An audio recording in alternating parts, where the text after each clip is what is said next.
Қымбатты менің достарым, қымбатты жақсы адамдарым. Мен 85-ке толдым ғой. 85-ке толған тойымды тойладым. Аудиториямда өте жақсы. Өзімнің қызметтес, журналистер, ақындар, барлық көз көргендер, ең мықты жақсы адамдарым бәрі жиналды. Бәрі де қуанып, осы күнде тосып жүр екен. Жақсы бір тамаша той болды. Бұл тойдың ерекшелігі 85 деген жас өзі бір жақсы жас екен. Қалай тойласаң да сыйымды екен. 85 деген Алланың сыйы дейді. Сондықтан қуану керек. Мен өзім қатты қуандым. Бұл тойдың бір ерекшелігі 85-тегі мен өз тойымды өзім басқардым. Тамада болдым. Яғни тойдың биі өзім болдым. Негізінде мен енді туған күндерді жақсы тойлап жүрген адаммын балалардың арқасында. Бірақ мына той мүлдем ерекше болсыншы деп тамаданың қажет емес. Мен өз кісілерімнің бәрін өзім жақсы білем. Өзім тамада болам, би болам. Мен не айтсам соны істейсіңдер дедім. Бәрі де маған бағынды. Бағынасыңдар дедім, бағынды. Ал енді менің 5 тірекшілерім болды. Тірекші деген ол көмекшілер емес. Көмекшілер олар осал. Тірекшілер бұл осы бидің тірегі нағыз. Барып кел, шауып кел, не керек, тауып кел деген сияқты осы тура бәріне жақсы қызмет көрсетіп, олар да менің көңілімнен шықты. Аудиториямда, тірекшілігімде, қазақшылығымызда бәрі осылайда көрінді. Сондықтан бұл той даңқ той емес, даналық той деп аталды. Даналық той. Бәрі солай деп айтып жатыр. Бәрі мақтап жатыр. Қаншама өнеге алдық, үлгі алдық деп жатыр. Енді бұл тойдың мақсаты мен 85-ке келуді үйретемін. 85-ке қалай келу керек.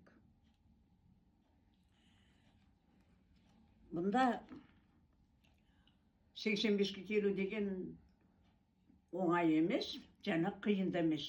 Ақыл керек, білім керек деген сияқты. Енді мына жерде біреулер айтатын шығар, 85 мына бата той, 85-ке келген кісі бата беру керек деп. Дұрыс, мен бата ваня жасатып, батамды соған жазғызып іліп те қойдым. Өйткені жастарға өнеге болғым келеді. Мен не көрмедім, бәрін көрдім деп бәрін айтқым келеді. Ең бастысы мен сұраққа жауап қайтарғым келеді. Сондықтан мына жерде маған қаншама шапан беріліп жатса да, техника сыйлағандарды да жақсы көріп қалдым. Маған iPhone 17 сыйлады менің балаларымның біреуі. Ал енді осы iPhone 17 керек па деген кісілердің ой келіп қалды осы кісіге. Керек, мен оны ішіме біліп тұрмын керек екен. iPhone 17 менің ол офисім, менің қызметім, менің айтатын, мен ол жастардан аса алшақтамайын, қалып қоймайын деген ойменен жамандай қуандым. Шапанға да қуандым, iPhone 17-ге де қуандым. Енді сыйлықтарым жаман болған жоқ. Сыйлықтарым тамаша, көңілімнен шықты. Ал енді менің қыздарым 60, 70, плюс 80 деген қыздарым тіпті тамаша. Өзіміз күлкіге де бөлендік, жақсы естеліктер айттық. Енді айтпақшы мына жерде айта кету керек, 80-ге келген кісінің түрі орамал неге салмайды деп. Менің ойымша, мен орамалды салсам иманды болып, орамалды алсам иманым қашып кетеді деп ойламайды екен. Орамал деген өзіміздің бір тәртіп, қазақтың тәртібі, оны салам. Мен қажылыққа да барғам. Қажылыққа да барып, онда да өзімнің құлшылығымды жасап деген сияқты.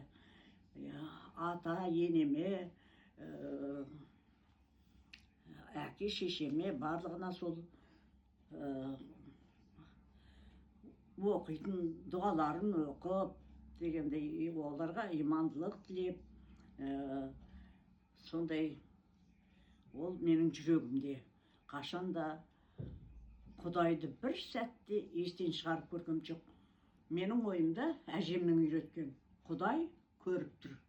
Сондықтан мен еш нәрсені білдіргім келмейді, еш нәрсеге біреуге жаман ойлағым келмейді. Құдай көріп тұр. Мен осы тәртіппен өмір сүремін.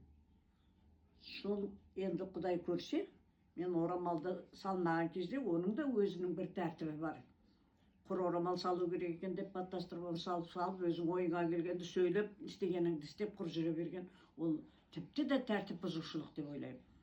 Ал орамалды алып тастағанда иманың жоғалып кетеді екен деп тағы ойламаймын. Әр жерде өзінің ыңғайына, кісілеріне байланысты. Ал енді мынау 85-тің тойы, және жаңаша, жаңа заманның адамдарымыз. Біздің соңымыздан балалар еріп келе жатыр. Бір мезгіл солардан аса алшақтамайық. Олар бізден қорқып қашып кетпесін. Не болмаса, енді Құдайға шүкір, әлгі хиджама деуші ме еді, оны киіп жүрген жоқпыз ғой. Сонда да дұрыс киіне білейік деген ой. Енді мен өзім мына жерде мешітте үйімде отырмын. Сондықтан дұрыс киініп, орамал міне төбем, кәдімгідей періштелер жанымда, Құдайым жүрегімде деп ойлаймын. Енді оны айта жатармыз. Менің мына жерде бұл тойды өткізгенде тамада өзім болдым дегенде, жаңа қайда өткіздіңіздер деп сұрайтын шығарсыздар. Дайдидауда. Менің ең бүгінгі заманның азаматы, жүрегімдегі сондай жақсы көретін, өзім содан өнеге алам. Димаш. Сол Димаштың өзім соны тілек қылып Дайдидауды өткіздім. Дайдидау, қазір Америкада Дайдидауды айтып атқанда, Дайдидаудың бір киесі болсын, бір сабағы болсын деп. Шыныменен бұл той сабақ той болды. Жақсы тілектер, жақсы сөздер, жақсы ғұрыптар айтылды. Енді одан кейін жақсы сұрақтар. Енді осы сұрақты қайдан бастарымды, нені айтарымды білмей тұрмын. Сұрақтар көп болды. Менің тілектерім мынадай сұрақ түсті деп келеді. Мен енді айтып жатырмын. Бірақ былай қарасам, енді мына жерге бұл сыймайды екен. Сондықтан мен енді мынау басы, тойдың өзі кішкене келген қонақтарым бәрі енді ғана кішкене оларды аттандырып, өзім енді босап тойды сіздерге хабарлауға, жариялауға уақыт тауып отырмын. Енді осылай айтып отырам. Сіздер сұрақ болса қойып отырыңыздар. Және мен міндеттімін оған. Енді 85-ге мен тегін келген жоқпын ғой. Соны айтуға, үйретуге келдім. Так, енді соны қай жерінен бастап қалай қоятынын білмей тұрмын, уақытым тығыз сияқты. Сол менің мақсатым нағыз қазақша өткізу болды, қазақшылық болды мұнда. Так, даңқ той емес, даналық той болды, және бата десек те болады, батамыз жазулы болды, үлкен кісілер бата берген, шашулар болды, қаншама. Сол тойым әлі аяқталған жоқ. Сұрақтарыңыз болса қоя беріңіздер. Мен жауап беремін. Бұл 85-ке келудің өзі, бұл бір академия, ғылым, білім, және өмірдің сыйы екен. Алланың сыйы, өмірдің сыйы. Сол сыйға сіздерде ие болыңыздар. Сіздерде де менің жасымды берсін. Содан кейін қартаймайық. Қартайсақ та әдемі қартайайық, жасай берейік дегім келеді. Бүгінгі сөзімді осымен аяқтайын. Өйткені жалғастырамын сосын.